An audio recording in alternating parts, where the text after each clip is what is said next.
Doctor Rustaló, ¿me escucha? ¿La escucho? ¿Con quién tengo el gusto? Isaac, el bebé le habla. ¿Cómo le va? Buenas Hola tardes. Isaac, ¿qué tal? ¿Cómo andan? Bien, bien. Bueno, espere que para mí esto es más nuevo que para usted. ¿Lo tengo que hacer anfitrión, puede ser, y usted ya se queda a cargo de la sala? ¿Es así o cómo lo maneja usted? Ah, ¿no estoy como anfitrión? Todavía Ah, mire. no. ¿Para cómo no lo Bueno, encontré? A ver, espere que no sé. ¿Cómo está logueado? ¿Como con su nombre? A ver, puedo estar, sí, con mi nombre seguramente. a ver.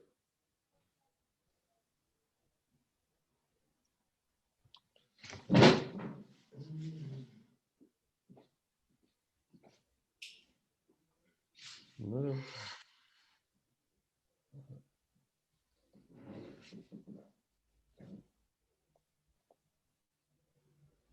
ahora sí. Bueno, Bueno, buenísimo. listo entonces. Gracias, No, por favor. Isaac. Adiós, doctor. Hasta luego.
Bueno, si quieren empezamos, chicos, como ustedes digan.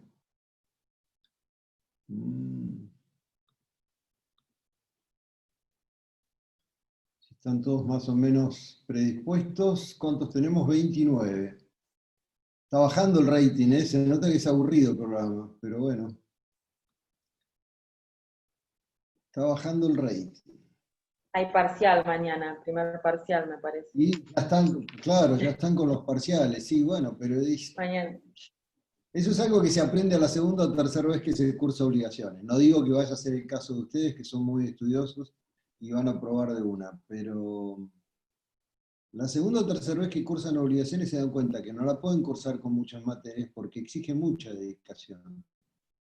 No porque sentarse a leer obligaciones es a veces una tortura china, porque uno empieza a leer y no entiende de qué están hablando o qué significa cierta frase. Miren que hay cosas que yo vengo leyendo desde hace muchos años, por no poner cifras. Y por más que las leo y las releo y las releo, hay algunas que tengo que volver a hacer todo el proceso de entendimiento. No es tan fácil entender una materia que por momentos es muy árida, por momentos es muy abstracta. Por eso nosotros siempre sugerimos el método de estudio de ir permanentemente a un ejemplo para bajar a la aplicación posible. Mirar la aplicación teórica, cómo sería en la realidad, porque si no es muy fácil confundirse. El otro día estaba leyendo algo, mire, con relación a este tema. Ya cuando lleguemos se los cuento, porque hay una frase que tiene una de las normas en juego, no me acuerdo qué artículo es, tiene una frase que habla hasta la concurrencia del provecho subsistente o algo por el estilo. Dije, ¿y cuál será la concurrencia del provecho subsistente? ¿Dónde concurre? ¿Qué provecho estamos hablando? Estuve un rato largo hasta poder entenderla. Entonces lleva mucho tiempo esta materia. lleva necesariamente mucho tiempo y más para aquellos que tienen los primeros acercamientos. Bueno, sí, Angélica, era tu duda esa frase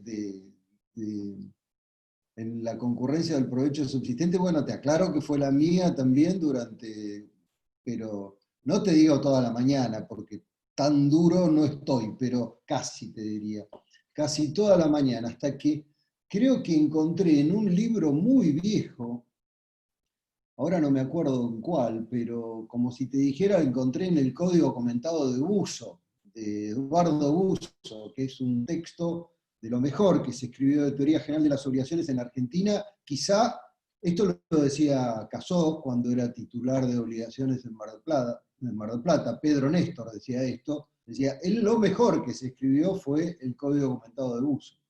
Es muy bueno, realmente es muy claro. Salvat, apuntado por Gali, también es muy claro. Son de 1939 y 1950 respectivamente, les aclaro. Y obviamente sobre el código de Belezarfield. Pero es el ejemplo creo que lo encontré ahí, ahí entendí cómo funcionaban las cosas. Bueno, Cecilia, ya que andás por ahí, con el tema del derecho de retención que andabas dando vuelta. Sí, doctor, ¿qué tal? ¿Cómo le va? Muy bien. Me quedé dando vueltas con el tema de que vos en tu trabajo ves habitualmente ese tipo de situaciones. A ver, contame un poco porque me quedé, perdón, para ponerlos al tanto, Cecilia estaba haciendo, o lo leyeron en el chat de la comisión, Cecilia estaba haciendo una serie de preguntas sobre el derecho de retención en caso de que fuera a título gratuito. Y lo que Oscar Escarcela, que empezó contestándole, le decía era que en el caso del título gratuito faltaba el crédito, porque necesariamente si alguien tiene algo a título gratuito es difícil que pueda reclamar supongamos, a cualquiera de ustedes le prestan una casa para pasar 2 años, o 1 año, una temporada, etc. Bueno, es difícil que puedan retenerla aduciendo mejoras. Eso es lo que la ley niega. Claro. Pero hay una interpretación, porque que creo que la diferencia la hace el propio artículo del Código, diciendo que en caso de que sea el 2587, ¿era o 57, Cecilia? 87. El 2587. Parece ella quien la recibe en virtud de una relación contractual a título gratuito, excepto que sea en interés del otro contratante. El interés del otro contratante, el interés es un tema que ustedes tienen que tener bien claro en los contratos. Y también no es más que lo mismo que ven en obligaciones, como elemento de la obligación, el interés. Entonces, acá la cuestión es, si yo le presto a un amigo una casa para que pase la temporada, obviamente es en interés de él, no es en interés mío. Si él hace un arreglo, no puede retener la casa diciendo, bueno, como yo te hice un arreglo, retengo la casa. No, no sería justo. En cambio, si yo le doy la casa para que me la cuide, o sea, es más en interés mío que en interés de él, y él se va a vivir ahí para poder cuidarla y hace una mejora, ahí sí le cabría el derecho de retención. ¿Se entiende cuál es el ejemplo que está el supuesto del 2587 última parte? Sí, ahora sí. Ahora sí. ¿Y cómo es el caso tuyo, Cecilia? Perdón, por eso no hay problema. Por eso yo lo confundí. O sea, yo tomé un caso, hay una empresa, hubo una empresa acá en Mar del Plata muy grande, que, bueno, evidentemente han tratado de pagar o de, saldar ciertas deudas con vehículos, por ejemplo, con camiones. De ¿Pero hecho, no los entregándolos en pueden uso o entregándolos en propiedad? no en propiedad porque no los pueden transferir, porque todavía están a nombre de esa empresa, ¿sí? Sí. Entonces esta gente tiene, o estas personas, tienen el uso de ese bien. Pero, ¿Qué claro, momento hicieron para poder entregarlo? bueno, hay, por ejemplo, en un caso que yo conozco hay una autorización legal de un juzgado, de un juez, Claro. en el cual Y por le la quiebra, permite, seguramente. Exactamente. Entonces Sí, le claro. permiten el uso, ellos tienen el uso, pero no tienen la propiedad. O sea, no son propietarios porque, o sea, si bien, por ejemplo, pagan Pero todo bueno, ahí está la diferencia, perdón, para no extendernos en el ejemplo. Ahí está la diferencia. Sí, Eso sería un caso en que la entrega no es a título gratuito. Ahí no hay un contrato a título gratuito, ahí hay una dación en pago. O sea, es un supuesto de un medio de extinción de las obligaciones por el cual se paga el crédito que tienen, sea un sí, crédito laboral, sea de proveedores, sea de los bancos, de quien fuera, mediante la entrega de bienes en pago. Otra cosa que la debida. Eso sería una suerte de claro, dación en pago. No hay un claro. contrato a título gratuito en ese ejemplo. Ah, Bueno, por eso me confundí, gracias. no, por favor. ¿Quieren que charlemos un poco de obligaciones de dar para restituir? ¿Cómo le fue con obligaciones de dar para constituir o transmitir derechos reales? Qué silencio. Es uno de los temas más complicados. Es uno de los temas donde aparece cierto ajedrez en todo esto, ¿no? Como que hay que anotar y hacer cuadritos y analizar y estar muy atento y perderse y volver a encontrarse. Es bastante difícil el tema. Bueno, igual yo quiero que tengan presente en esto que ustedes van a aprender lo que es el sistema. O sea, las reglas generales del sistema consistente en transmitir, dar cosas ciertas y determinadas, sea para transmitir o constituir derechos reales o para restituir. Antes eran para restituir a su dueño, hoy son para restituir, lo que significa claramente que no siempre es a su dueño, aunque en la mayor parte de los casos lo sea.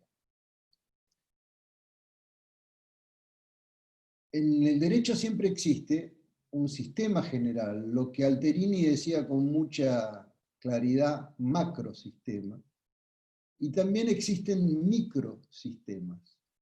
Supongamos, en lugar de pago de las obligaciones, puede ser, por ejemplo, el lugar que fijaron las partes, y si las partes no lo fijaron, puede haber sido el lugar donde la cosa habitualmente se encontraba, y si no hay un lugar donde la cosa habitualmente se encontraba, el del domicilio del deudor, ¿verdad? Todas esas reglas de lugar de pago que ustedes ya han estudiado. Pero vamos a suponer que se trataba de la compra-venta de una cosa cierta y determinada, supongamos un auto. Fueron a la concesionaria a comprar un automotor. En ese caso, no solo el macrosistema que va a indicar, las reglas del pago van a decir, es la compra, es un contrato, es el lugar de celebración del contrato, ¿correcto? Ahora, después van a ir al microsistema, perdón, el lugar donde la cosa se encontraba habitualmente, eso le va a decir el macrosistema, perdón, las reglas de pago van a decir eso, ¿verdad? No me acuerdo ahora exactamente el artículo, pero digamos que el lugar de pago, de acuerdo al 874, inciso A, donde la cosa se encuentra habitualmente. Esas son las reglas del sistema general. En cambio, si van al 1148, van a ver que si se trata de una compra-venta de un inmueble, de un bien, es el lugar donde la cosa cierta se encontraba al tiempo al celebrarse el contrato. Entonces, acá tenemos un sistema general que dice una cosa y otro particular que ajusta. Donde la cosa se encontraba habitualmente, no, donde la cosa se encontraba al momento de celebrarse el contrato. Entonces siempre tienen que ajustar sistema y microsistema. Ustedes están aprendiendo las reglas generales, ustedes están aprendiendo lo que enseña la teoría general de las obligaciones. Las obligaciones, cuando se trata de una obligación de dar cosa cierta y determinada, si no hay lugar fijado, es donde la cosa se encontraba habitualmente. Ahora, si es por una compraventa, es donde la cosa se encontraba habitualmente al momento momento de celebrarse el contrato. Ese es el ajuste que ustedes van a tener que hacer. Que lo van a hacer en el momento que estudien contratos. O sea, van a ir corrigiendo, van a ir regulando esa parte. No toda, obviamente, cuando no hay reglas específicas, cuando el contrato no tiene reglas específicas, van a jugar las reglas generales. Bueno, esto es lo mismo. Acá pasa lo mismo. Las obligaciones de dar para transmitir o constituir derechos reales, ustedes estudian las reglas generales. Y después van a ver en particular cómo funcionan en cada microsistema. O sea, ustedes han visto con Oscar diversas formas de transmitir el dominio. Vieron el sistema romano, vieron el sistema francés del consenso, del solo consenso, vieron la corrección que se hizo en el sistema francés con posterioridad a 1855, vieron el acto abstracto de enajenación de los alemanes. ¿Han visto ese tipo de situaciones? Bueno, cuando lleguen a reales van a ver muchos sistemas más, van a estudiar hasta, van a leer acerca hasta sistemas egipcios, tan viejos como las pirámides, sobre transmisión o constitución de derechos reales. Pero depende de qué bien estemos hablando y de qué tipo de contrato sea por el cual se transmite, van a hacer otro tipo de ajustes, van a agarrar de lo que ya saben, título y modo, por ejemplo. Título, si se trata de inmuebles, escritura pública, modo, tradición. ¿Verdad? Después van a ver que hay que inscribirlo para que sea oponible a terceros, pero que la transmisión del derecho real queda completa entre las partes al momento de el título y el modo, la escritura pública y la tradición. Cuando tratándose de cosas muebles registrables, también va a ser necesaria la tradición, pero ¿qué es lo que realiza, tratando de cosas muebles no registrables, también va a ser necesaria la tradición? Pero en cosas muebles registrables, la inscripción es constitutiva, entonces en cada uno de los sistemas particulares van a ir viendo cómo funciona. Semovientes, por ejemplo, cómo funciona el caso de la anotación de la marca para el ganado mayor, de la señal para el ganado menor, o ese tipo de cuestiones. ¿Cuáles son las excepciones a la tradición? ¿Cuáles son los supuestos en que no se requiere la tradición? El constituto posesorio, la tradite obra di mano, todas situaciones que están mencionadas en el código. Bueno, siempre se trata entonces de un sistema general y un sistema particular. Pero ustedes cuando estudiaron esto con Oscar, como cuando escucharon la clase de Oscar, el viernes, ¿verdad? ¿Tuvieron esto? Bueno, cuando tuvieron la clase con Oscar, lo que vieron fue todos esos sistemas, modos de adquirir de transmitir o constituir derechos reales, y qué es lo que pasaba entre medio. O sea, en la mayor parte de los... ¿Qué es lo que están estudiando en definitiva? Lo que están estudiando son las reglas generales aplicables a los contratos por los cuales se transmiten o constituyen derechos reales. Compraventa, donación, la constitución de un usufructo, en fin, todo ese tipo de contratos que generan la obligación de transmitir o constituir derechos reales. Bueno, hoy vamos a tratar de completar con los supuestos en los que hay que restituir.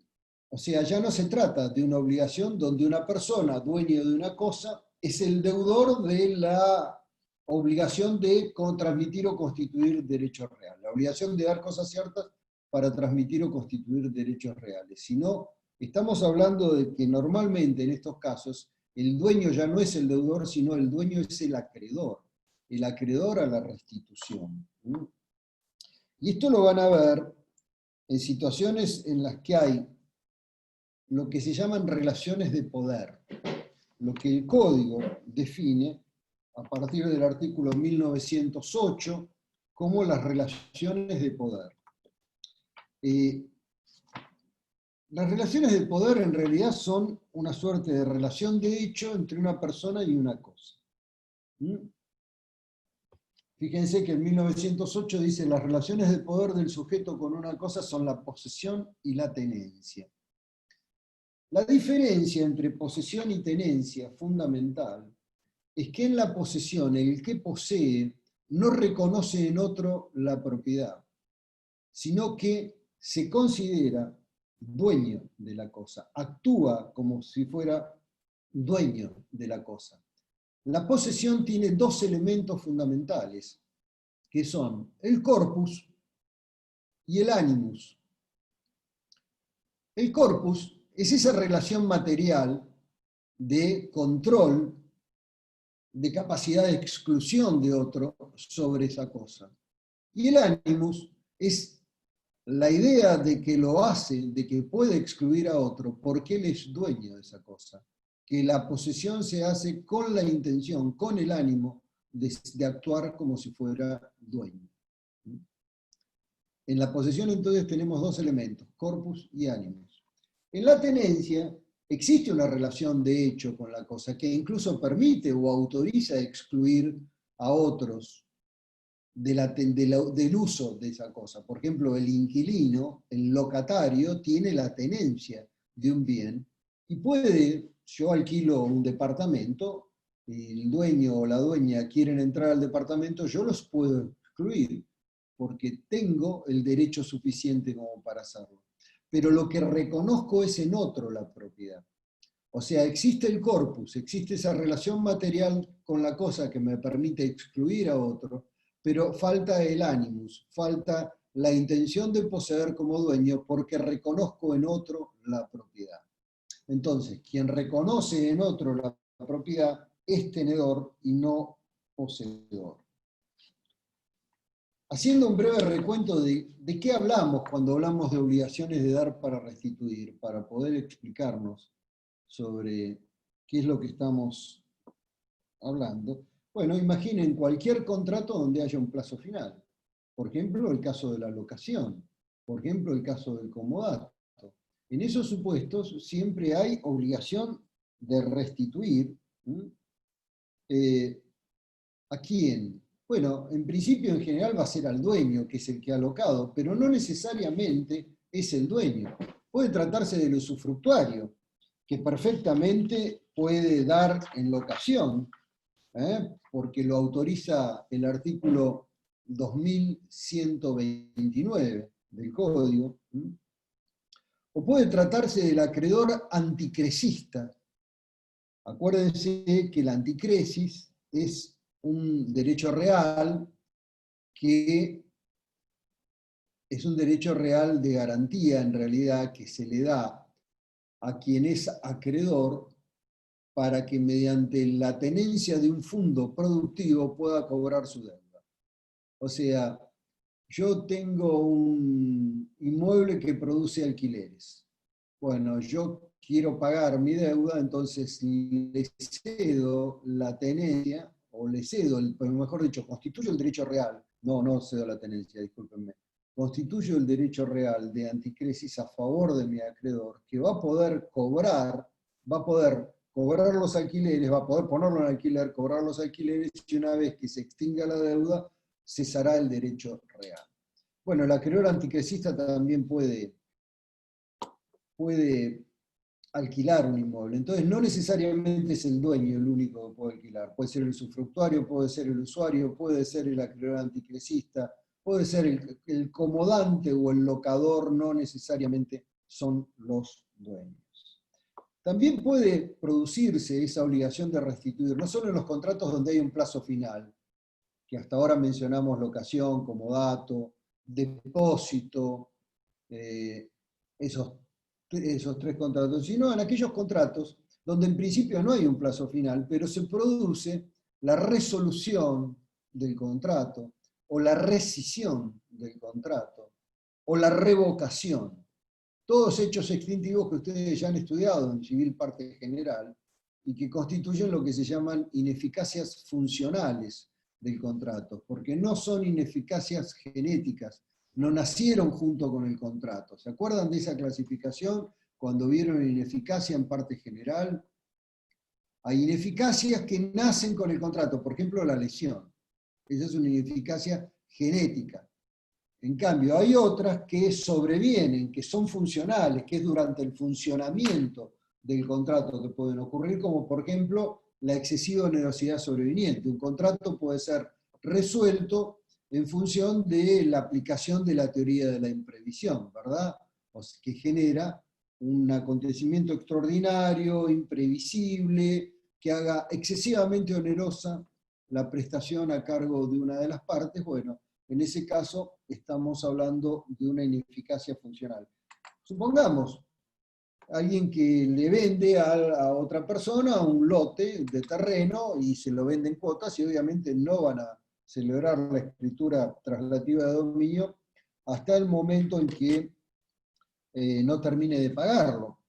Bueno, se puede llegar a resolver el contrato y en ese caso surge la necesidad de reintegrarse las prestaciones y, bueno, hay que devolver. Entonces, en los contratos en que hay plazo final, en los contratos en que se produce una ineficacia funcional y el contrato, por cualquiera de sus formas, resolución, revocación o rescisión, se termina, como también en los casos en que el poseedor, por ejemplo, aquel que tenía el corpus y el animus, es vencido en su derecho a la posesión. Ese sería el supuesto de la acción reivindicatoria. La acción reivindicatoria, en realidad, reivindicar significa decir, esta cosa es mía. Rei de res, cosa, y vindicar, decir, es mío. La acción reivindicatoria es la discusión del derecho a poseer una cosa, mueble o inmueble. Entonces, quien posee una cosa y es vencido sobre el derecho a poseerla, debe devolverla a quien ganó la reivindicación, debe entregarla a quien ganó la reivindicación. En ese caso, también hay una obligación de restituir. Lo mismo, es decir, puede suceder en una acción posesoria. Por ejemplo, en la acción de despojo del artículo 2241. Son todas cuestiones que ya van a estudiar en derechos reales, pero que yo lo que pretendía con estas ejemplificaciones que les estoy dando, es que ustedes vayan viendo a qué se aplica esto de las reglas confusas e intrincadas sobre la obligación de restituir. ¿Por qué tengo que estudiar esto de la obligación de restituir? Bueno, porque cada vez que les toque intervenir en algo que tenga que ver con un contrato en el que se ha transmitido alguna cosa y se produjo la finalización de ese contrato, esto se rige por las reglas de las obligaciones de dar para restituir. Entonces, cada vez que se termine un contrato de locación, cuando alguno de ustedes esté sentado en el estudio y venga un señor y les diga, doctora o doctor, mire, yo tenía alquilado un departamento, terminó el contrato, el inquilino no me reintegra el bien, ¿qué hago? Y ustedes tienen que manejar las obligaciones de dar para restituir en el caso de los contratos que tengan plazo final. O cuando planteen y ganen una imprevisión y resuelvan el contrato, bueno, en ese caso el juez debería ordenarlos automáticamente porque son el efecto propio de la resolución.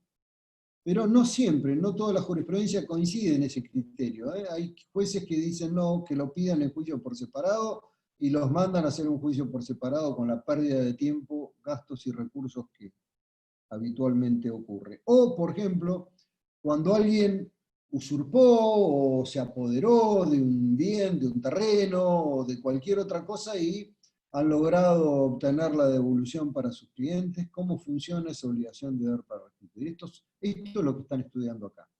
Eso es lo que están analizando acá. Bueno, Oscar seguramente les ha dado, para analizar este ajedrez jurídico de cómo juegan las reglas, les ha dado algunos principios, ¿verdad? Les ha mencionado, porque todos los libros de texto lo traen, en especial lo traen Silvestre, el manual de Silvestre y el manual de Pizarro. Menciona una serie de principios que hay que tener en cuenta, que son muy útiles para poder manejarse sin necesidad de estudiarse todos y cada uno de los supuestos. Con manejar esos principios ayuda muchísimo. El primero es ese que les mencioné recién. Acuérdense que la diferencia es que acá el dueño es es el acreedor, no el deudor.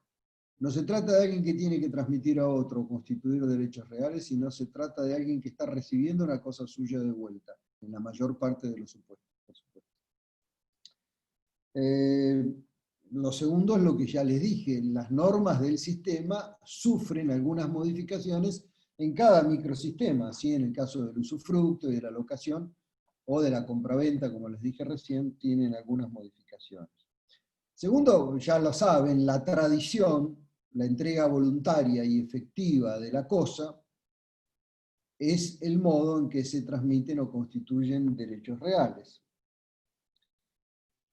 Después el otro principio de res perit et crescit domino, o sea, las cosas perecen y acrecen para su dueño, lo cual también implica que se deterioran o mejoran para su dueño. O sea, las cosas, cualquier modificación que sufran en principio, son para su dueño.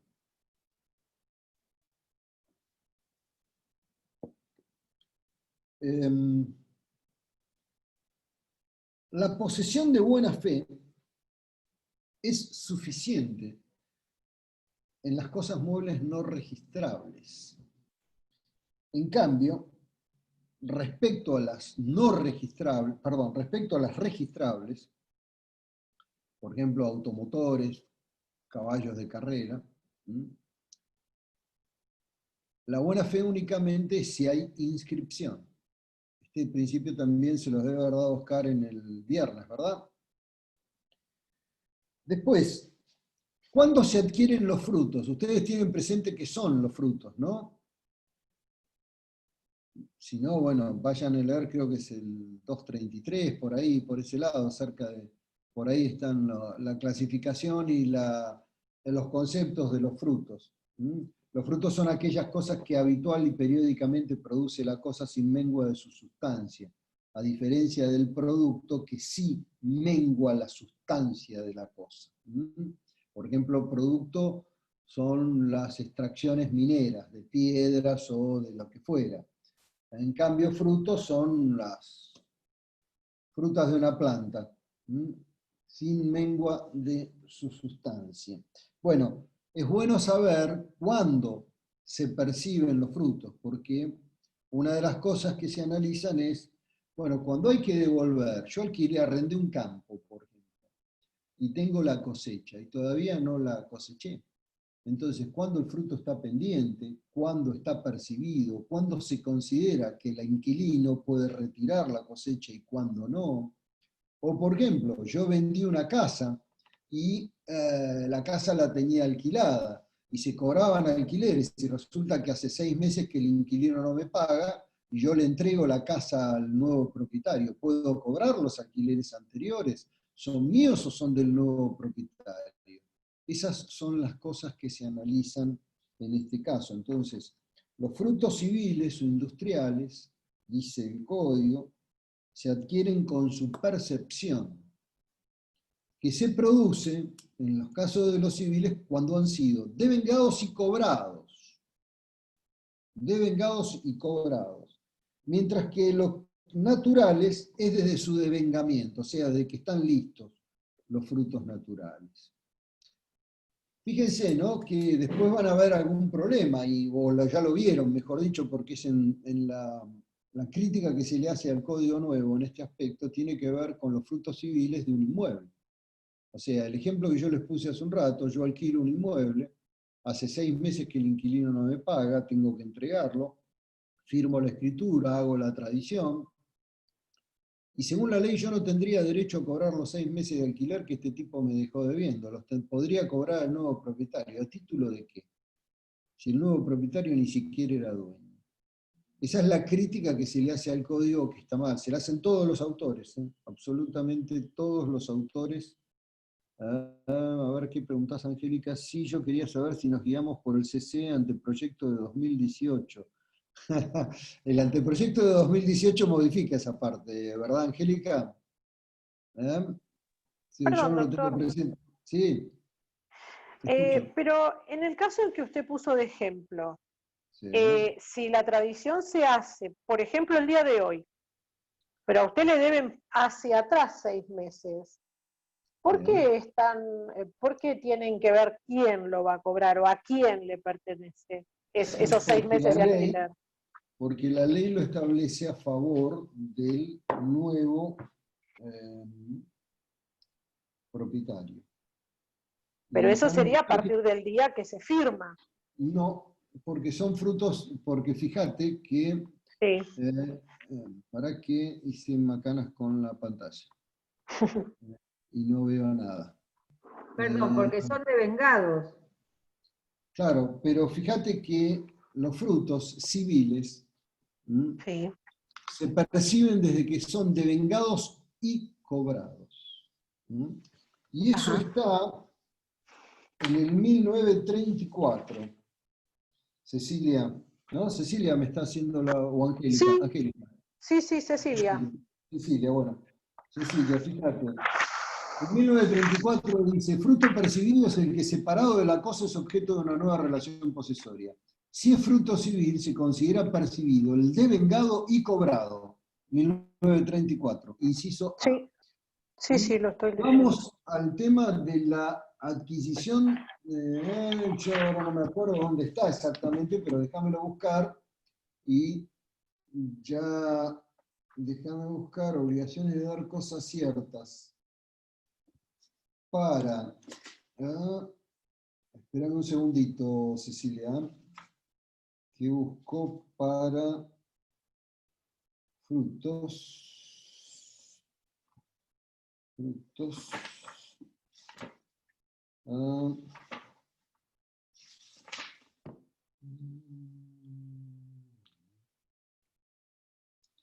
Vamos al 754, era. Los frutos. Hasta el día de la tradición, los frutos percibidos le pertenecen al deudor.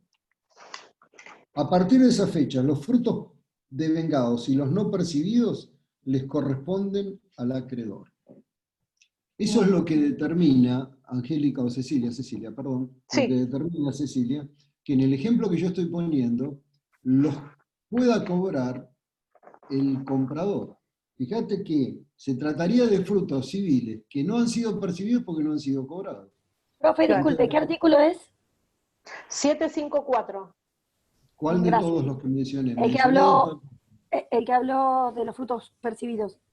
No percibidos. 1934, inciso A, el 19. primero. Bien. El que distingue cuándo el fruto está civil, se considera percibido. Dice el 1934, inciso A, se considera percibido cuando ha sido devengado y cobrado.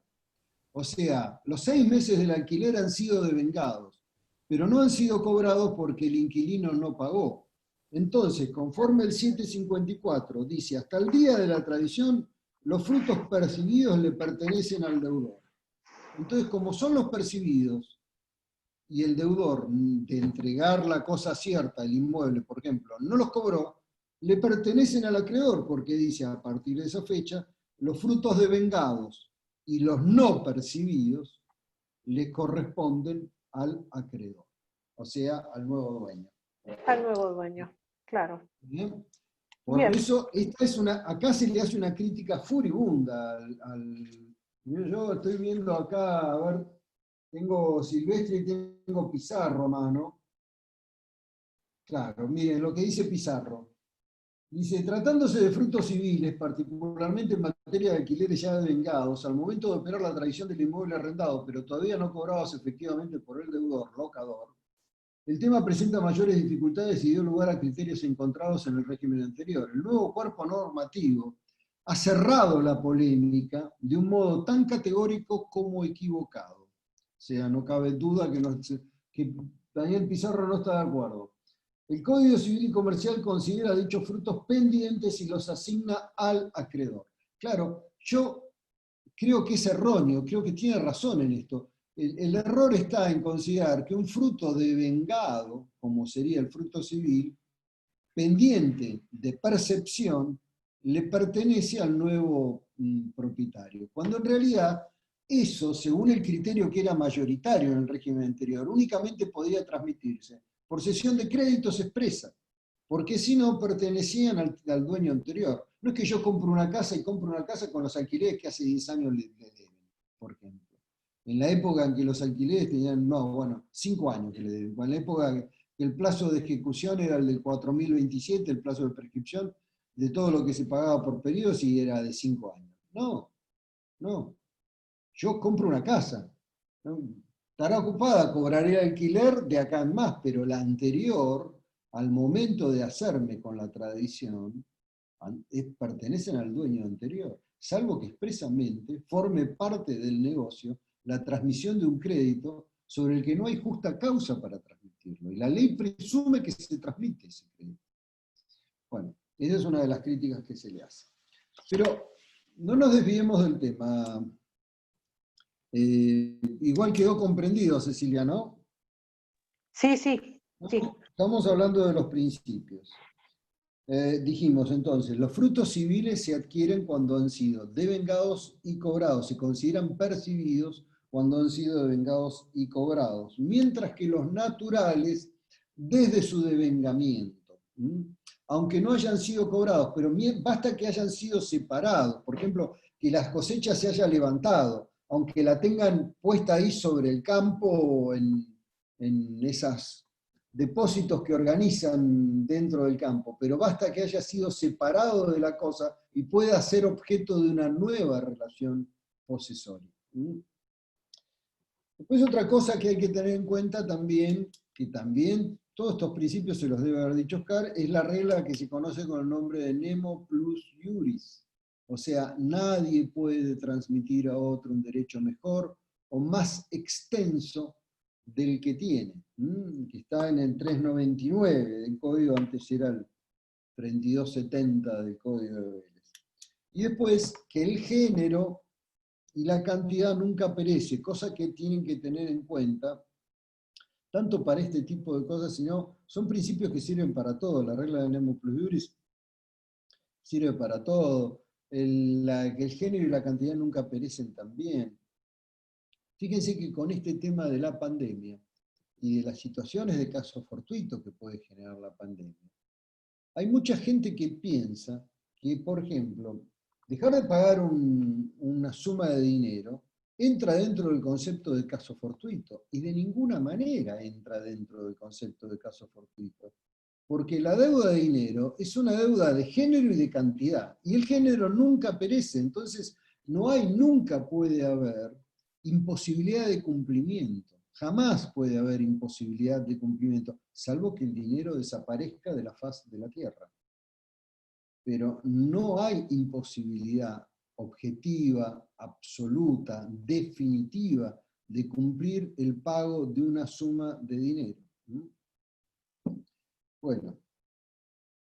Después, respecto de también el principio de la buena fe, creo que lo que tienen que tener en cuenta para guiarse en todo esto, es que la buena fe en materia en los temas que se ven acá, que supongamos mejoras y percepción de frutos, se analizan desde 3 perspectivas.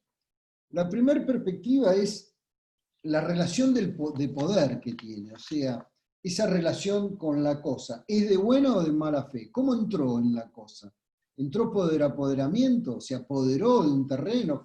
¿Lo cercó y se metió adentro del terreno? El apoderamiento, no pienso discutir ni referirme a situaciones políticas actuales, chicos. Estoy hablando de hechos de un terrenito en la ciudad de Mar del Plata.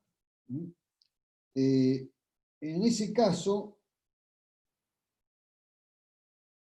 la buena fe la buena o mala fe es la inicial, al momento en que entró. Para que haya un cambio, por ejemplo, de mala fe de quien se apoderó a buena fe, tiene que haber un cambio en la causa de posesión. Después que entraba ahí adentro, que estaba el tipo montado adentro, vino el dueño y le dijo, bueno, está bien, te vendo el terreno, pagámelo en cuotas. Entonces firmaron un boleto de compraventa y hay una nueva causa de adquisición. Entonces ahí sí hay un cambio de la buena o mala fe. Pero no puede cambiar de buena o mala fe si no hay una nueva causa de adquisición. Bueno, pero esa es la causa, la buena o mala fe, que es en realidad es la buena fe se presume, siempre se presume, salvo los supuestos en que la ley presume la mala fe, que era el viejo 4005 del Código de Vélez. Una presunción que es lo que se llama una presunción iuris tantum, o sea, que admite prueba en contra, y bueno, hay supuestos en que la ley presume la mala fe. Por ejemplo, los 3 incisos del artículo 19, ahí son supuestos en los que la ley presume la mala fe.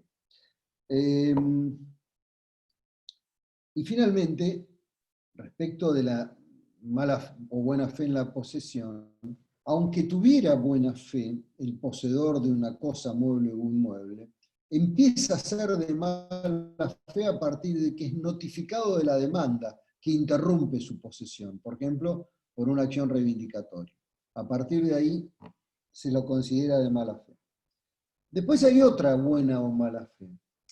Con independencia de la buena o mala fe con la que entró en el inmueble, en la percepción de frutos depende de cada percepción.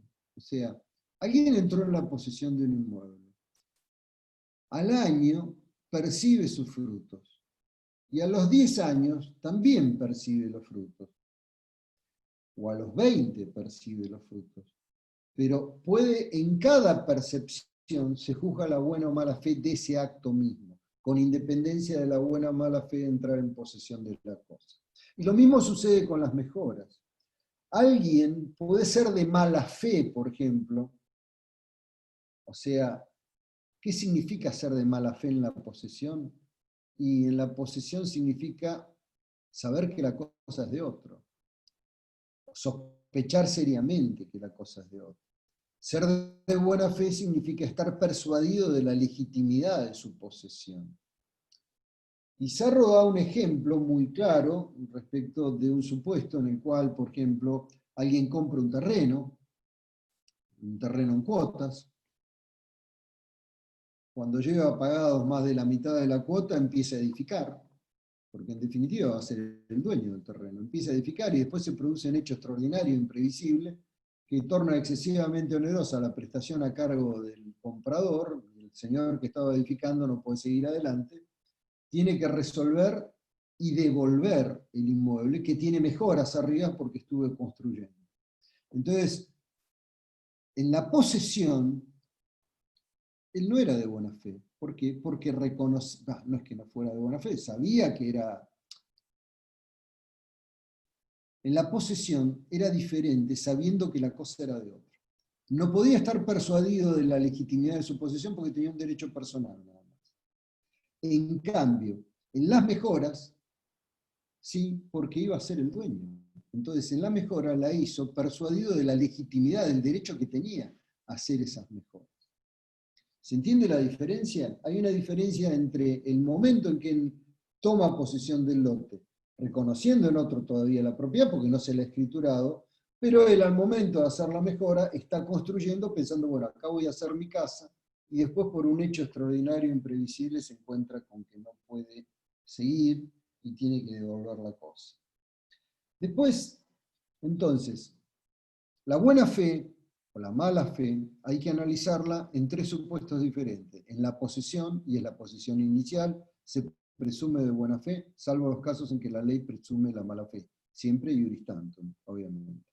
La buena o mala fe en la percepción de frutos y la buena o mala fe en la realización de las mejoras.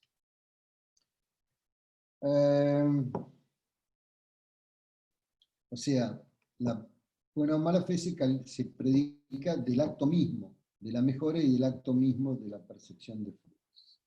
Con estos antecedentes, lo que vamos a tratar de ver es cómo funcionan los temas de los efectos entre las partes, o sea, pérdida y deterioro de la pérdida o deterioro de la cosa, mejoras y frutos, y los efectos con relación a los terceros, o sea, los conflictos con acreedores, o los conflictos de acreedores, a la cosa, con y sin posesión, y el que queda fuera, ¿qué acciones tiene? ¿No? Lo que se llaman las acciones del acreedor frustrado. Bueno, ¿quieren que repasemos estos principios o más o menos quedaron? Porque son los mismos que vieron para transmitir o constituir derechos reales. Los únicos cambios son en que el dueño acá es el acreedor, no el deudor. Bueno, en primer lugar vamos al supuesto de que se pierda la cosa, que esto está regido por el 1936. Vamos a las reglas que rigen esto, son las reglas de las relaciones de poder. Desde el 1932, creo, sí, al 1940. Si la cosa se pierde, dice, el poseedor de buena fe no responde de la destrucción total o parcial de la cosa, sino hasta, acá está la famosa frase, la concurrencia del provecho subsistente. ¿Y qué significaba la concurrencia del provecho subsistente? Bueno, significa que lo que quedó de la cosa, pese a haberse destruido, si vale algo, se descuenta. Eso es lo que significa. O sea, por esas cosas no es que se beneficia, no es que el poseedor de buena fe, por ejemplo, en el caso que se haya destruido el inmueble, que es el ejemplo que creo que lo pone Gali, no me acuerdo, en el anotador, el actualizador de la obra de Salvat, Enrique Gali, sí, no me acuerdo si era. El ejemplo sería, una casa se destruye y el tenedor, que el poseedor, lo que hace es vender los restos como producto de demolición. Bueno, no es que tenga derecho a venderlos. Ese producto, ese producido del bien de la demolición, o los mismos restos de demolición que pueden valer algo, bueno, en ese caso son para el acreedor a la devolución de la cosa. Sea el valor, sean los mismos restos. A eso se refieren hasta la concurrencia del provecho subsistente. Angélica, ¿quedó ahí entendido? Porque era casualmente el tema que habíamos estado charlando, ¿no? La verdad es que más o menos, o sea, medio como que me confundo un poco. Yo soy tenedor de un inmueble, te lo tengo que devolver a vos. Se pierde sin mi culpa. Yo no soy responsable ante vos, porque soy un tenedor o un poseedor de buena fe o lo que fuera. El poseedor de buena fe no responde de la destrucción total o parcial de la cosa. Bueno, se destruye la casa, pero resulta que los restos valen algo. Entonces, o yo te entrego los restos, como corresponde, o te entrego el producto de la venta de esos restos. ¿Hasta dónde respondo? Respondo hasta la subsistencia del provecho, hasta la concurrencia del provecho subsistente, hasta donde llegue respecto del valor el provecho subsistente. O sea, ¿No? vendría a ser la parte que queda, digamos. Claro. Que no se Supongamos destruyó. que una casa se destruyó, o si querés, un auto. Destrucción total, sale más arreglarlo que comprar uno nuevo. Supuesto de destrucción total. Bueno, sin embargo, hay una cantidad de repuestos de ese auto que se pueden utilizar, ¿verdad? Esos repuestos se pueden vender y obtener un provecho. Es el provecho subsistente. En ese caso, el poseedor va a responder por ese valor, por el provecho subsistente, entregándolo a quien lo debe entregar, que es el acreedor de la devolución de la cosa, o entregando su producto si es que lo vendió. Bien, ahora entendí mejor. Muchas gracias. Bueno, decíamos que es la pérdida. En el caso del deterioro, bueno, también está previsto acá, ¿no? Perdón, la pérdida. En cambio, si es de mala fe, responde de la destrucción total o parcial de la cosa, salvo que demuestre lo que es el amor irrelevante, es decir, salvo que demuestre que la cosa hubiera perecido igualmente en manos de quien tiene derecho a la restitución. En cambio, si la posesión es viciosa cuando es adquirida por clandestinidad, por fuerza, y no me acuerdo en qué otro supuesto, pero bueno, clandestinidad y por fuerza es uno de los supuestos, aunque responde siempre, aunque se hubiera producido igualmente la pérdida o el deterioro en el supuesto de estar la cosa en poder de quien tiene derecho a la restitución. Pero en el caso de deterioro, el deudor de buena fe lo que tiene que hacer es restituir la cosa del estado en que se encuentra, sin obligación de pagar. O sea, es el mismo supuesto. Ahora, si la pérdida de la cosa es imputable al deudor, en ese caso se aplica 1936, pero respecto, perdón, el 955 y el 1732. Vamos al 1732, que es el supuesto de responsabilidad, que es la imposibilidad de cumplimiento, y el 955 también es la imposibilidad de cumplimiento. Nada más que en la parte final del 955 van a encontrar que si la imposibilidad sobreviene debido a causas imputables al deudor, la obligación modifica su objeto y se convierte en la de pagar la indemnización de daños causados. O sea, si acá se debe a algo que hizo el deudor, a que dejó prendido el gas y la casa se incendió, a que descuidó el automotor y se terminó destruyendo, o a cualquiera de esas situaciones, bueno, la obligación de restituir se va a convertir en la de indemnizar los daños y perjuicios. Bueno, respecto de las mejoras, se acuerdan de la clasificación de las mejoras, ¿verdad? Las mejoras naturales, las mejoras artificiales. Dentro de las mejoras artificiales, las necesarias, las útiles, las suntuarias, y también las llamadas mejoras de mero mantenimiento. Esa es la clasificación que trae actualmente el código. Respecto de las naturales, obviamente no hay nada que reclamar en el caso. ¿Por qué? Bueno, porque las cosas acrecen también para su dueño. Es lo que dice el 1938 en su última parte. Los acrecentamientos originados por hechos de la naturaleza en ningún caso son indemnizables. Tengo anotado acá una cita del 1962. No, es el caso de adquisición de cosas inmuebles. Bueno, las mejoras necesarias. Bueno, dice, todo sujeto de la relación de poder, dice ese 1938,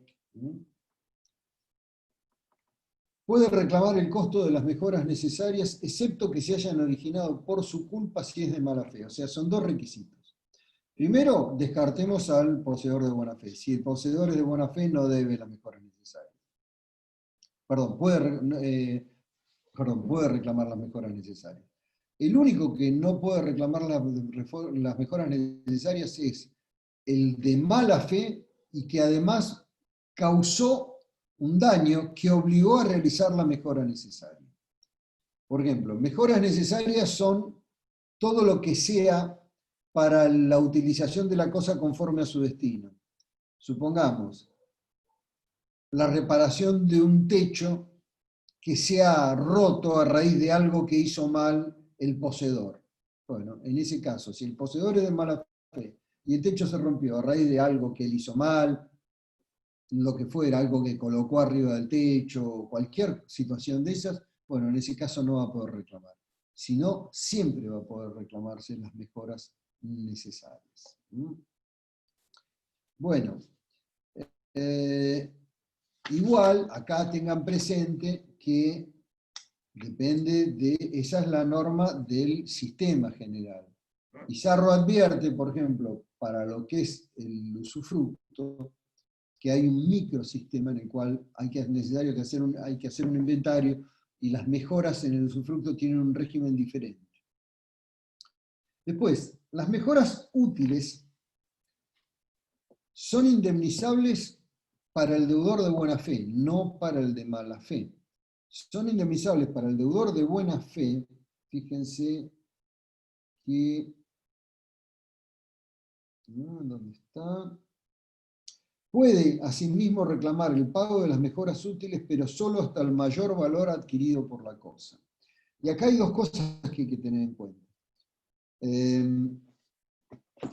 Primero, no solo es el de buena fe el que los puede reclamar, sino que hay dos posibilidades de reclamar las mejoras útiles. Por el costo que han tenido, o sea, por ejemplo, la mejora útil es aquella que cualquier otra persona que utilice la cosa puede disfrutar, ¿verdad?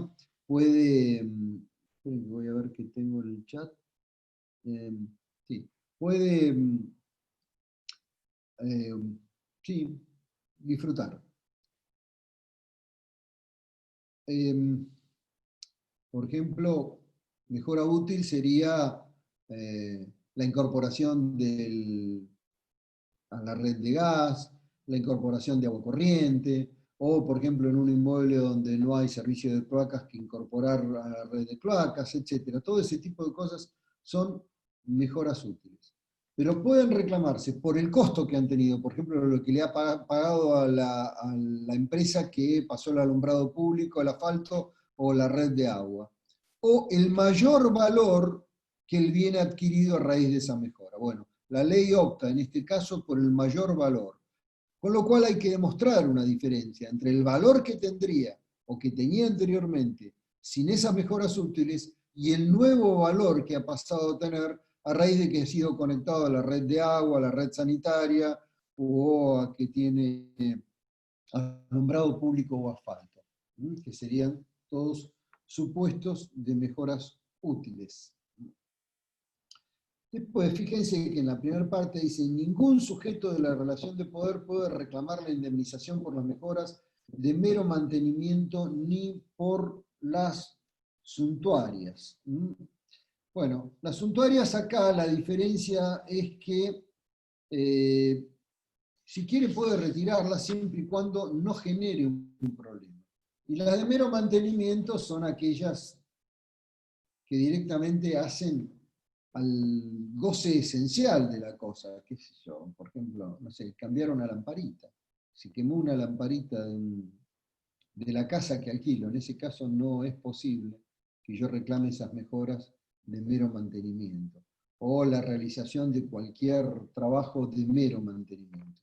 Bueno, más allá de eso, el poseedor también tiene lo que se llama el pago de los impuestos, el pago de las tasas, el poseedor a título de dueño, que en ese caso hablamos de expensas. Hasta acá, pérdida o deterioro de las cosas, mejoras naturales, mejoras artificiales, con su subclasificación de necesarias, útiles, suntuarias y de mero mantenimiento. Vamos al tema de la adquisición de frutos. Y ahí acuérdense que la diferencia es que la buena o mala fe debe existir en cada percepción de frutos, y es diferente de la buena o mala fe con relación a la posesión de la cosa. Bueno, ahí vamos al 1935. Dice, la buena fe del poseedor debe existir en cada hecho de percepción de frutos. Y a continuación agrega lo que es la accesión de posesiones, ¿no? La buena o mala fe del que sucede en la posesión se juzga solo con relación a su sucesor y no por la de su antecesor. Dice, en la parte que nos interesa a nosotros, el poseedor de buena fe hace suyo los frutos percibidos. ¿Cómo se perciben los frutos? Recuerden, los civiles desde que han sido devengados y cobrados. Los industriales desde que han sido devengados y se consideran devengados aquellos que han sido separados de la cosa y pueden ser objeto de una nueva posesión. Y los frutos naturales desde que han sido devengados. Dice, el poseedor hace suyo los frutos percibidos y los naturales devengados no percibidos. El de mala fe debe restituir tanto lo que percibió como los que por su culpa, o sea, por ser negligente, dejó de percibir.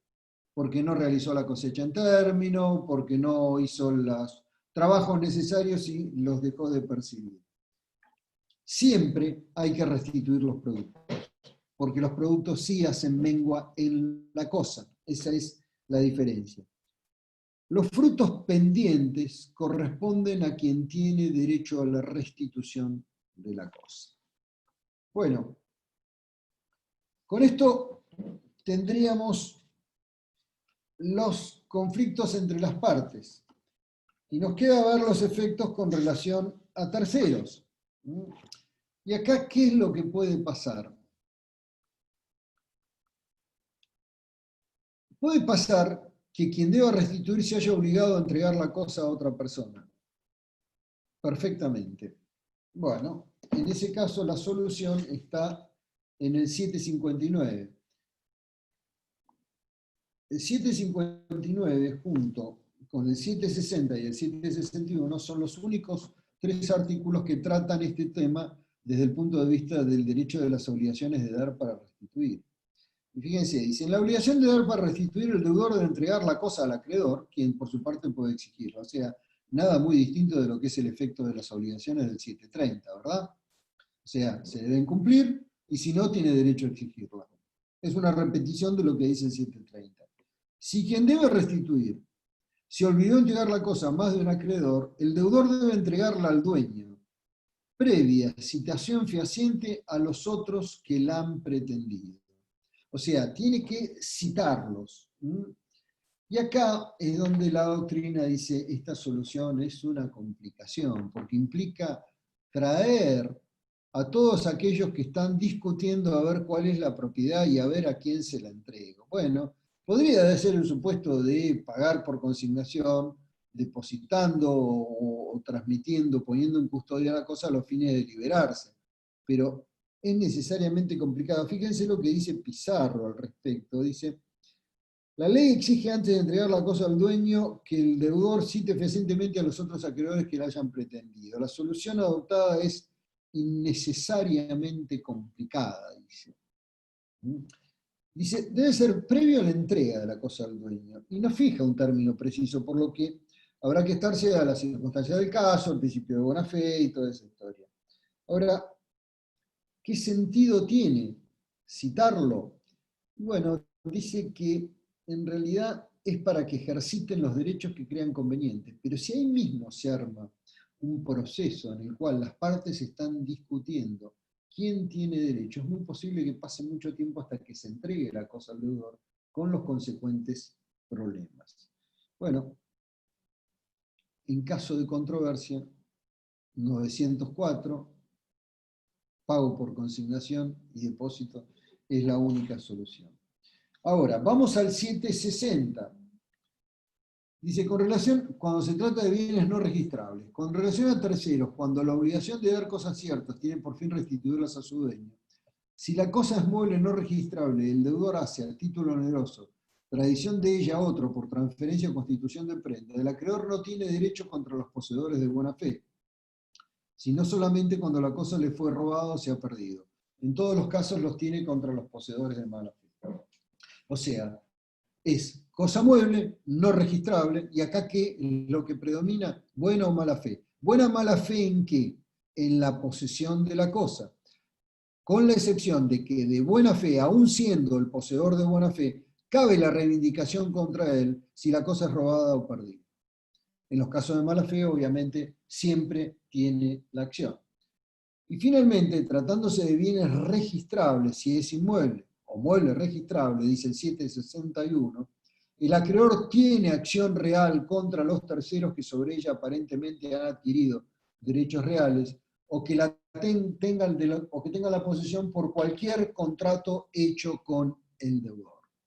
O sea, si se trata de un auto, la buena fe, por ejemplo, que exige para invocar la buena fe como poseedor de un automotor, es la buena fe registral que pide, creo que es el 22, el artículo 22 del decreto 6582 del 58, que exige que quien compre un auto, quien pretende ser poseedor de buena fe, haya previamente obtenido un certificado del registro sobre cuál es el estado, que está disponible, libre y que pertenece a la persona que dice ser el propietario, si no, no es posible invocar la buena fe.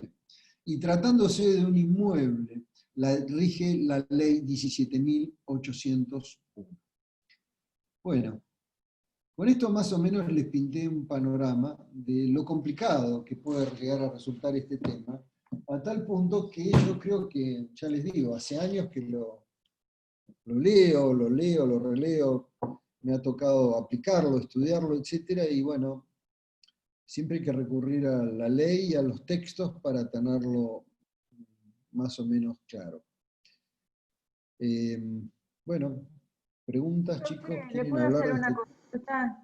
Sí, Los frutos se dividen en civiles, naturales, ¿y cuáles son los devengados y separados?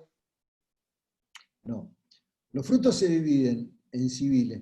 Vamos a, ¿sabés qué, Sonia? Vamos al 233 del código. Frutos y productos. Frutos son los objetos que un bien produce de modo renovables y que altera o disminuya su sustancia. Frutos naturales son las producciones espontáneas de la naturaleza. Industriales son los que se producen por la industria del hombre o la cultura de la tierra. Civiles son las rentas que producen, que la cosa produce. Las remuneraciones del trabajo se asimilan a los frutos civiles. Productos son los objetos, bueno, ya más o menos con eso tenemos idea que son, ¿cuál es la clasificación de frutos? Naturales, civiles e industriales. Ahora, los frutos son percibidos o no percibidos, devengados o no devengados. Los frutos civiles, de acuerdo a lo que vimos recién en el 1934, se consideran percibidos cuando están devengados y cobrados. O sea que si están devengados y no cobrados, no están percibidos. Y si no están devengados ni cobrados, tampoco pueden estar percibidos. Únicamente devengados y cobrados. En cambio, los frutos naturales, como los industriales, se consideran percibidos cuando han podido ser separados de la cosa y pueden ser objeto de una nueva relación posesoria. O sea, ya han sido devengados, pero han sido separados de la cosa, no están pendientes, sino que han sido separados y pueden ser objeto de una nueva relación posesoria. Por ejemplo, una chacra de papa. Yo no sé cómo se hace más la cosecha de papa, creo que la última vez que me averigué algo del tema fue hace más de 30 años. Pero supongamos, la papa todavía no ha sido cosechada, bueno, no está ni devengada ni percibida. Si la papa ya ha sido cosechada y se ponen bolsas en lo que llaman la cancha, ahí en la chacra, se ponen bolsas, en ese momento ya han sido devengados y han sido percibidos, porque separados pueden ser objetos de una nueva relación posesoria. Pueden haberse vendido esas bolsas y falta que el camión las pase a buscar, nada más. No sé si me explico la diferencia. Sí. Pero esos frutos, la cosecha de papas, que es un fruto, de acuerdo al 233, ¿cómo es? Es un fruto industrial, porque es parte de la cultura de la tierra. Bueno, Gracias. nada.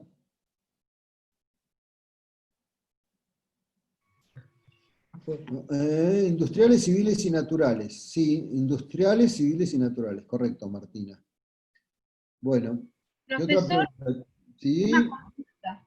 Los frutos Sí. naturales o artificiales, digamos que son pendientes porque no fueron separados de la cosa, ¿son del acreedor?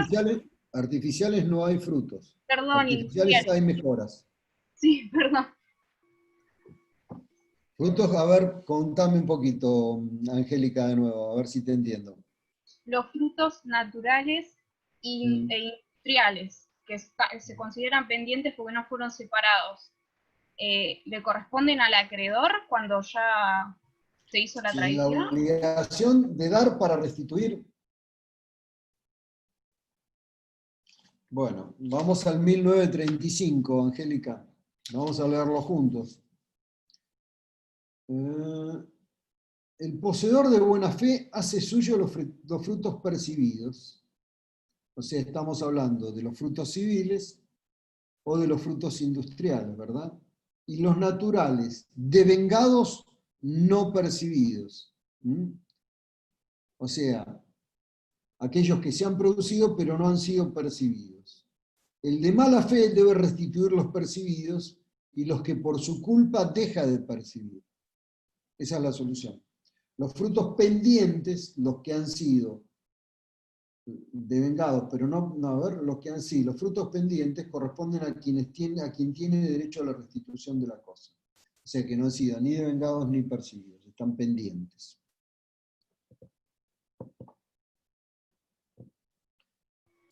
Gracias.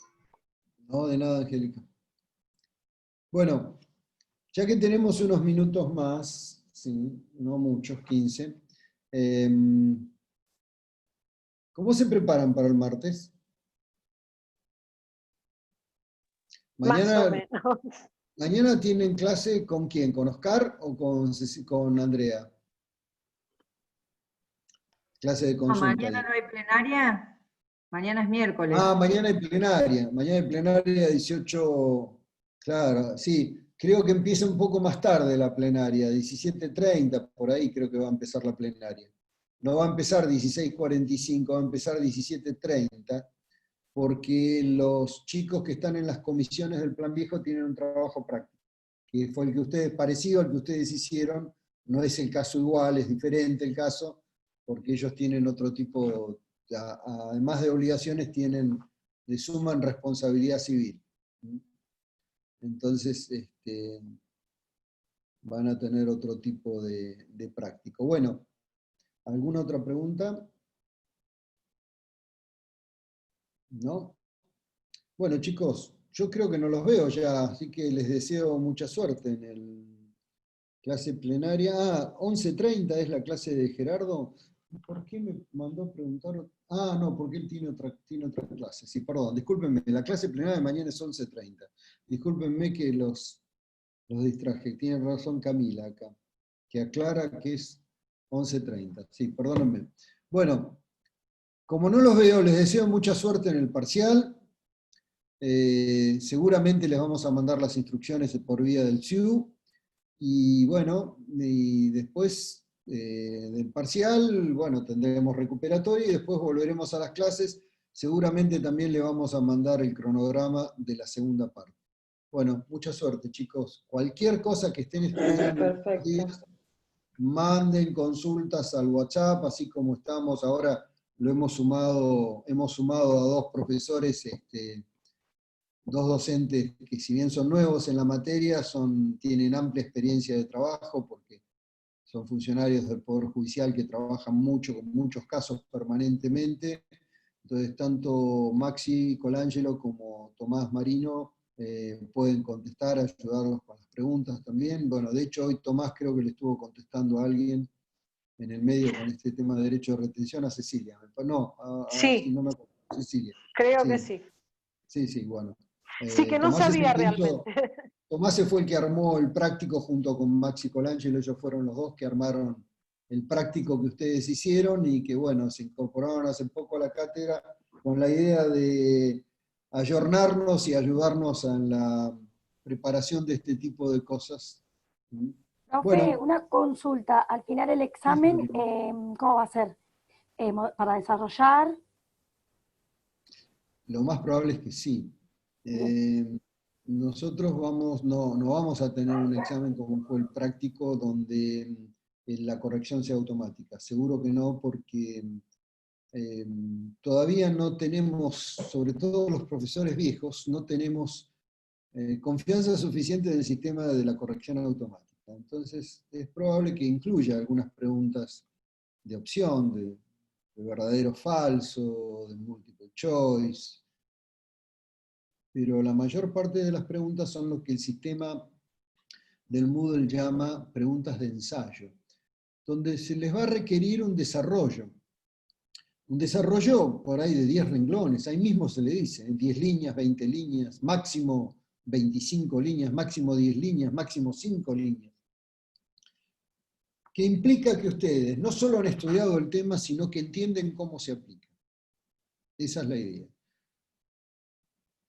Les aclaro por las dudas, no importa tanto que el resultado sea exacto, no importa tanto cómo la exactitud, correspondencia del resultado con lo que dicen los libros de texto, no, importa cómo funden, cómo argumenten para proponer una solución. Importa eso. Con lo cual quiere decir que pueden equivocarse de la solución, respecto a la solución legal, pero no pueden dejar de razonar y demostrar cómo llegaron a esa solución distinta.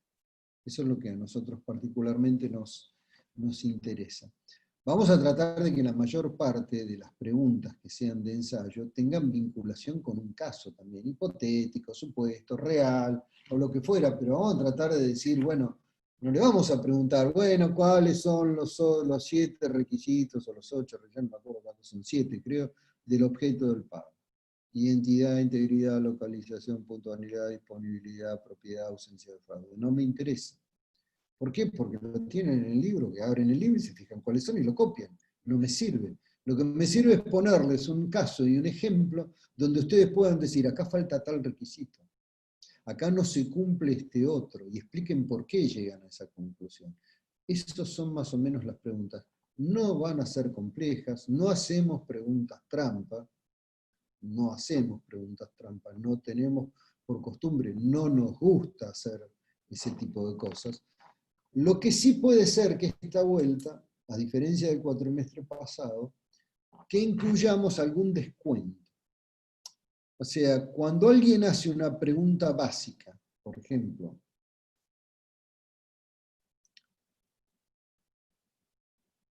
el efecto de la mora con relación al deudor, les ponemos 3 o 4 efectos, y ustedes seleccionan los que son falsos, esa pregunta les resta.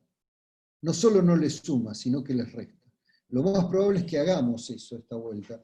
¿Por qué? Porque hay temas que son tan importantes y que no se vuelven a ver en el resto de la carrera, que nosotros tenemos que tener la seguridad de que los saben manejar y de que prestan atención al momento de responder esas preguntas. Por eso es que muy probablemente incluyamos algún descuento. Ya el profesor Luis Ambos, el cuatrimestre pasado lo hizo en el segundo parcial. Restó puntaje, obviamente va con aviso, ¿no? Va a ir en el aviso general. Si usted en las preguntas de multiple choice se equivoca, va a tener una resta de tanto, a veces lo podemos especificar, ¿no? La resta tiene que ver con, por ejemplo, si la pregunta vale 1 punto, como mucho puede llegar a restarse 50, 75 centésimos, pero no el punto entero, además de que no lo ganan, restarle otro no. Depende de la importancia de la pregunta también. Por ejemplo, los temas claves son concepto de obligación, efectos de las obligaciones, mora, pago. Esos son los temas claves de teoría general. Si tiene un error en privilegio y el resto va a ser menor, la resta que se le haga va a ser menor, porque es un tema importante, pero lo van a volver a estudiar montones de veces a lo largo de la carrera. En cambio mora, en cambio pago, en cambio efectos de las obligaciones, lo tienen que saber de ahora porque en la teoría pura, como la ven ahora, no lo vuelven a ver en el resto de las materias. Lo ven aplicado directamente. Entonces, cuando vayan a contratos, cuando vayan a todo el resto de las materias de derecho privado patrimonial, lo van a ver directamente aplicado, por eso es que vamos a ser tan estrictos en esto. Bueno, y por supuesto depende, nosotros estamos teniendo, por ejemplo, hoy tuvimos 29 participantes de esta charla. No sé cuántos hubo con Oscar, pero Oscar también me manifestó que había bajado la cantidad. Ahora hay 21, que entiendo perfectamente por lo que ustedes dicen, que hay parciales, etc. Claro, pero yo hago una pregunta de lo que hoy yo dije acá. Por ejemplo, pongo el ejemplo del comprador con boleto que empezó a construir y la diferencia entre buena fe en la posesión, reconociendo no que tienen la tenencia en realidad, y su persuasión, su creencia de poder hacer las mejoras. Pongo ese ejemplo. ¿Lo sabe quién? El que leyó el ejemplo de Pizarro y que asistió a la clase de hoy. Entonces, nosotros tenemos 80 inscritos en esta comisión. A la clase asistieron, en este momento hay 21. Entonces, claro, después aparecen que sobre 80 hay 21 que aprobaron y 59 que desaprobaron. ¡Oh, qué escándalo! No, y si no vienen a la clase, si no participan, ¿cómo quieren que hagamos? Entonces, ojo que puede suceder eso perfectamente. De cualquier manera, chicos, no hablemos de eso, hablemos de lo que les va a ir a todos muy bien, que si tienen dudas, los esperamos, pregunten lo que necesiten en el grupo de WhatsApp. ¿Está? ¿Algo Gracias, más? profe. Bueno, gracias. Bueno, hasta luego. Gracias Suerte. por Perfecto.